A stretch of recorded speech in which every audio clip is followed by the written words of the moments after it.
The Galactic Academy of Physical Sciences had a saying etched above its entrance in 17 languages. Gravity does not forgive the weak. Nobody had ever disputed it. Not the Velthari, whose hollow bones could shatter under triple G. Not the Siren, whose fluid-filled skulls began hemorrhaging past 2.4 standard. Not even the legendary Krithosi warriors, who had conquered 40 star systems but quietly waived their enrollment in advanced gravitational studies after 3 casualties in orientation week.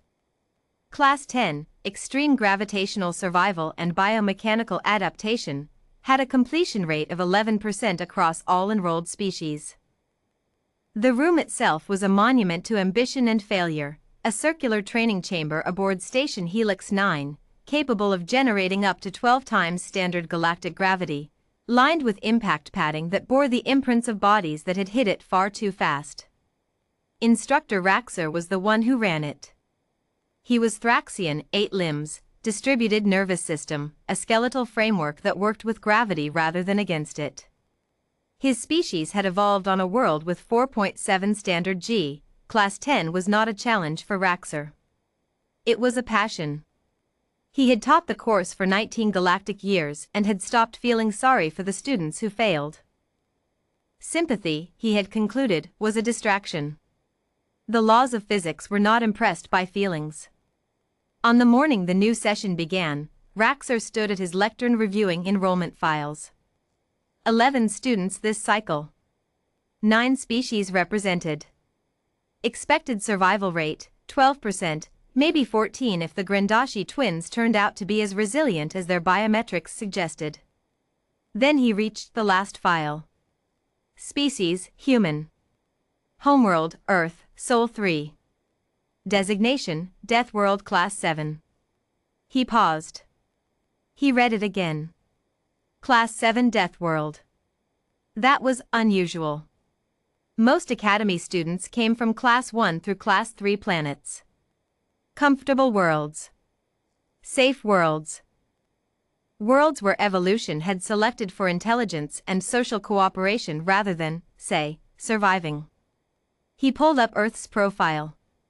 His 8 fingers moved slowly across the data. Surface gravity, 9.8 meters per second squared, roughly standard. Atmospheric oxygen content with trace toxins. Wildly variable temperature bands. Tectonic instability. Oceanic coverage creating unpredictable pressure dynamics. And the biosphere was, to put it professionally, deranged. The dominant species shared their planet with organisms that could inject neurotoxins, crush bone, induce cardiac failure, dissolve tissue, and had, historically, eaten them on a semi-regular basis. And yet they had persisted. Thrived, even. Built cities, sailed seas, cracked atoms, and eventually pointed themselves at the stars with the cheerful aggression of a species that had simply never learned when to quit. Raxer closed the file. He was mildly curious. She arrived late. Every other student had been seated for 4 minutes when the door slid open and a human female walked in. She was smaller than Raxer expected, most humans were, with dark hair pulled into a practical knot at the back of her skull and the kind of easy posture that suggested she hadn't yet understood where she was. Maya, Raxer said, without looking up from his data slate. You are 4 minutes past the commencement threshold. Sorry, she said. I got turned around near the tourist junction. The signage is honestly terrible. Several students shifted in their seats. Nobody spoke to Raxer like that on the first day. On any day. He looked up. She met his gaze without flinching. Not with bravado, that was the thing that caught him off guard. It wasn't defiance. It was just comfort. She looked at him the way someone looks at a math problem they've seen before in a different form. Interested. Unafraid. Take your seat, he said. She did. The first week of Class 10 was calibration. Raxer ran students through increasing gravity increments, 2G, 3G, 4G, measuring biometric responses, stress fracture risk, cardiovascular load. The siren lasted until 2.8 G before their physician pulled them. The Velthary siblings made it to 3.1 G before a hairline fracture in a wing strut ended their session. The Grindashi twins were the stars of the cohort, managing 4.2 G with respectable form. Maya managed 4.2 G with better form than the Grindashi twins. Raxer noted this but said nothing. He increased the pressure. At 5 G, students began dropping. The Marathi collapsed on the second step. A Prelian with supposedly exceptional bone density hit the padding at 5.4 G and did not get back up under his own power. At 5 G, Maya grunted, planted her feet wider, bent her knees, and kept moving.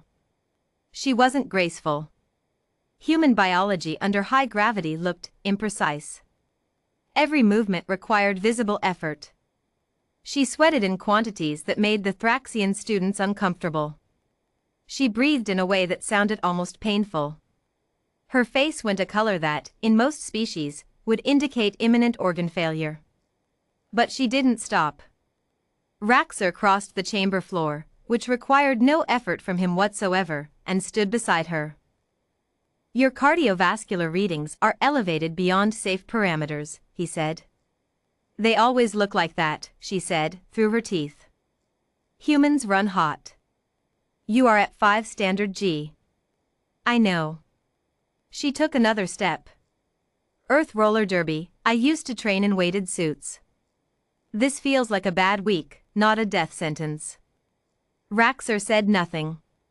He walked back to his station and quietly adjusted her biometric alerts to account for the apparently different baseline at which her species simply operated. By week 3, it was just Maya and the Grindashi twins left. By week 4, it was just Maya. The twins had made it to 6.8 G before Raxer called the session for safety reasons, not theirs, technically, but he'd decided that watching two students cry silently while refusing to tap out was not a productive pedagogical experience. He had given them both passes. They had earned them. Maya was at 7 G when he approached her on the final day. "The record," Raxer said, "for a non-Thraxian student completing this course, is 7.2 G sustained for 40 seconds. It was set 11 years ago by a Krathosi with experimental skeletal augmentation." Maya was lying flat on the chamber floor, which was technically her rest position between attempts. She looked up at him. "Cool," she said. "You are at 7 G. Sustained. For the past 3 minutes. She sat up slowly. The effort was visible. "What's the all-time record? Including Thraxian?" Raxer blinked all 4 of his secondary eyes. 10.4. Set by myself, for demonstration purposes. Maya nodded as if he had just told her the canteen opened at noon. "What does 10.4 feel like?" "Like standing still," he said. "For me." "Right." She got to her feet. "And for a human?" Raxer consulted the math, which he had already done, because he had done it the night before out of what he could only call professional interest. At 10 G, the human cardiovascular system would be operating at approximately 400% above standard load. Most biological models suggest organ cascade failure within minutes. Possibly seconds. Worst case or average case? He paused. Average. She tilted her head. And worst case? You would survive longer than the average case. Humans have a documented tendency to exceed biological projections under duress. She smiled. Not the smile of someone being reckless. The smile of someone who had already done the calculation and arrived at the same place he had. "I'm not trying to hit 10 G, she said. "I'm trying to finish your course." "You have already finished my course," Raxer said. She looked at him. 7 G, sustained, without augmentation, without Thraxian physiology. He paused, and this was a longer pause than he was accustomed to making. No organic non-Thraxian student has cleared 7 G in the history of this institution. You have not only completed Class 10. You have created a new record category. Maya was quiet for a moment. So, she said finally, do I get a certificate? Raxor stared at her.